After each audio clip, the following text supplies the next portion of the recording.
కూకట్పల్లి బాలిక మర్డర్ మిస్టరీగా మారింది. బాలికకు గాంధీలో post mortem పూర్తి చేశారు. మృతదేహాన్ని స్వస్థలం సంగారెడ్డి జిల్లా మక్త క్యాసారానికి తరలించారు. బిగ్ టీవీతో బాలిక తండ్రి కృష్ణ మాట్లాడారు.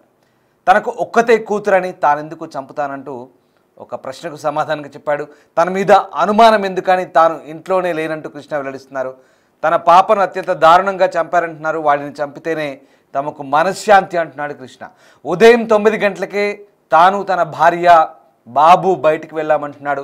ఇంటి ఎదురుగా ఉన్న సీసీ కెమెరాలు పనిచేయడం లేదంటున్నాడు. ఇంత దారుణంగా చంపాడంటే వాడు మనిషి కాదు, వాడిని చంపేయాలి అంటూ కృష్ణ ఆవేదన వ్యక్తం చేస్తున్నాడు. వాడిని చంపితేనే తనకు మనశ్శాంతి అంటున్నాడు సహస్ర తండ్రి కృష్ణ. మొత్తం మీద కూకట్పల్లిలో జరిగిన ఈ హత్యోదంతం సంచలనం రేపుతోంది. సహస్ర అనే 12 ఏళ్ల బాలికను అత్యంత కిరాతకంగా దారుణంగా పొడిచి చంపారు. 12:30కు తండ్రి లంచ్ బాక్స్ కోసం ఇంటికి వెళ్ళగానే పాప కోసం వెతికితే బెడ్రూమ్లో విగత జీవిగా కత్తిపోట్లతో పడి ఉంది. దీంతో 108కి సమాచారం 1 గంటకు అందించినట్టుగా పోలీసులు చెప్తున్నారు. పోలీసులు వచ్చి క్లూస్ టీమ్స్ కూడా చేరుకొని ఆధారాలు సేకరించాయి. ఫోరెన్సిక్ ల్యాబ్కు పంపించారు.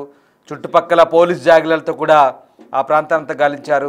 అయితే పోలీస్ జాగిలాలు సాయిబాబా గుడి దాకా వెళ్ళి సమీపంలో ఆగినట్టుగా తెలుస్తుంది. ఇక ఈ హత్యోదంతానికి సంబంధించి బిగ్ టీవీతో సహస్ర తండ్రి కృష్ణ బైక్ మెకానిక్గా పనిచేస్తున్నాడు. ఆయన ఎక్స్క్లూజివ్గా బిగ్ టీవీతో మాట్లాడారు. ఇక ఆ హంతకుడెవరో వాడిని చంపే వరకు తనకు మనశ్శాంతి ఉండదంటూ ఆవేదన వ్యక్తం చేశాడు. ఇక ఒకానొక దశలో తనపై కూడా అనుమానాలు వ్యక్తమవుతున్నాయంటూ అడిగిన ప్రశ్నకు కూడా తనకు ఉన్నది ఒకటే కూతురు, తానెందుకు కంటికి రెప్పలా కాపాడుకోవాల్సిన తాను ఎందుకు అలాంటి పని చేస్తానంటూ సమాధానం ఇచ్చాడు. బిగ్ టీవీతో సహస్ర తండ్రి కృష్ణ మాట్లాడారు. ఒకసారి ఆ ఎక్స్క్లూజివ్ ఇంటర్వ్యూ చూద్దాం. ఊరి వస్తుంది సార్, ఊరి వస్తుంది సంపినోడు దొరకాలి. మాకు ఇంకేం లేదు. ఇప్పుడు ఎన్నిసార్లు ఇంటర్వ్యూ ఇచ్చినా మాకు ఏం రాదు. సో బిడ్డ పోయింది సార్, 5 ఏళ్ళు పాప. ఏ క్లాస్ మీకు కూతురు చదువుతుంది? 6th class sir. ఇట్లా పాప సరిగ్గా సంథింగ్ ఇక్కడ వాడు ఎంత చూపేవాడు. ఎప్పుడు బర్త్డే ఎప్పుడే? ఖచ్చితంగా పూర్వం వెళ్తారు. తెలుగు బయటకు వచ్చిందా కూర్చొని ఇరవై వాడంతా పోతుంది. నాకు ఏదో పెట్టలేదు. నేను బైక్ లేదానికి సార్, బైక్ లేదానికి పోయితాను. ఇంట్లోకి వచ్చారు. నేను మార్నింగ్ 8:40కి 9 దాకా వెళ్తాను సార్. నేను వారే బాబు ఆ స్కూల్కి వెళ్ళిపోతాను. 8:30కి స్కూల్ తెలిసాడు. ఎదురుగా బిడ్డ నాకు పని చేస్తాను. మన కొరికి వాళ్ళకి పోయి ఎక్కువ దేశమని పని చేస్తాను. సార్ కిందమ్మ వెళ్ళింది, డోర్ లాక్కుందని కిందికి వచ్చేస్తాను. పిలిచిందంట అంతనా నీకు కిందికి వచ్చేసింది. డోర్ లాక్కుంది కదా, బయట ఆడుకుంటుందని వెళ్తుంది. లేదైతే డోర్ లాక్కుంది కదా, బయట కింద గుండె పెడతాను పడుతున్నాను అని చెప్పి నీకు ఛార్జ్ అయిపోయాడు. చూసారికి అప్పటికి ఛార్జ్ అయిపోయింది జరుగుతుంది. ఆ బుల్లెట్ పైన అవుతుంది. మంచిగా భయపడదు కూడా, ఎప్పుడు కూడా భయపడదు. ఇంట్లో ఒక్కటైనా సరే ఒక ఆడుతుంది, అది టీవీ పెట్టుకొని వస్తే తింటుంది, పడుకుంటుంది. కానీ ఇంకా దానిలో వేసిపోయిందంటే మంచిగా వాడిని మాత్రం దొరుకుతుంది. అసలు చెప్పలేదు కదా, చంపితేనే వాళ్ళకి మళ్ళీ చంపుతారు. నాకైతే పోలీసు వాళ్ళకు అదే రిక్వెస్ట్ చేస్తాం. వచ్చే మాత్రం తగ్గిస్తాడు. ఓవర్ రిజల్ట్ పడ్డాయి. నేను ఆలోచన వాళ్ళు ఎప్పుడైనా ఆలోచన ఏం తెలుసు. నా మీద అనుభవం అయితే చాలా ఎందుకంటే నేను అయిపోయినా మా బిడ్డ చంపుతున్నాక ఒక్కటే కూతురు. ఇద్దరు 10 మంది నేను 10 మంది అంటే అనుమానం మనకి ఊరి వస్తుంది సార్. ఊరి వస్తుంది దొరకాలి సార్. సంపినోడు దొరకాలి. మాకు ఇంకేం లేదు. ఇప్పుడు ఎన్నిసార్లు ఇంటర్వ్యూ ఇచ్చినా మాకు ఏం రాదు. సో బిడ్డ పోయింది సార్, 5 ఏళ్ళు పాప. ఏ క్లాస్ మీకు కూతురు చదువుతుంది? 6th class sir. ఇట్లా పాప సరిగ్గా సంథింగ్ ఇక్కడ వాడు ఎంత చూపేవాడు. ఎప్పుడు బర్త్డే ఎప్పుడే? ఖచ్చితంగా పూర్వం వెళ్తారు. తెలుగు బయటకు వచ్చిందా కూర్చొని ఇరవై వాడంతా పోతుంది. నాకు ఏదో పెట్టలేదు. నేను బైక్ లేదానికి సార్, బైక్ లేదానికి పోయితాను. ఇంట్లోకి వచ్చారు. నేను మార్నింగ్ 8:40కి 9 దాకా వెళ్తాను సార్. నేను వారే బాబు ఆ స్కూల్కి వెళ్ళిపోతాను. 8:30కి స్కూల్ తెలిసాడు. ఎదురుగా బిడ్డ నాకు పని చేస్తాను. మన కొరికి వాళ్ళకి పోయి ఎక్కువ దేశమని పని చేస్తాను. సార్ కిందమ్మ వెళ్ళింది, డోర్ లాక్కుందని కిందికి వచ్చేస్తాను. పిలిచిందంట అంతనా నీకు కిందికి వచ్చేసింది.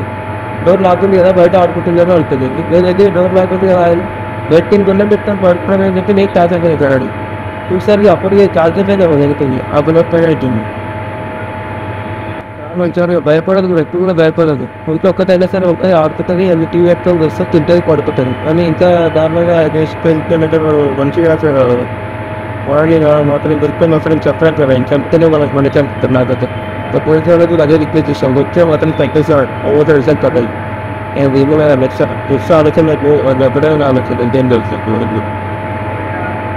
నా మీద అనుభవం అయితే చాలా ఎందుకంటే నేను అయిపోయినా మా బిడ్డ చంపుతున్నా అయితే ఒక్కటే కూతురు ఇద్దరు 10 మంది నేను 10 మంది ఉంటే అనుమానం మనకి. సంగీత్ నగర్లో ఉంటున్నారు ఈ ఫ్యామిలీ.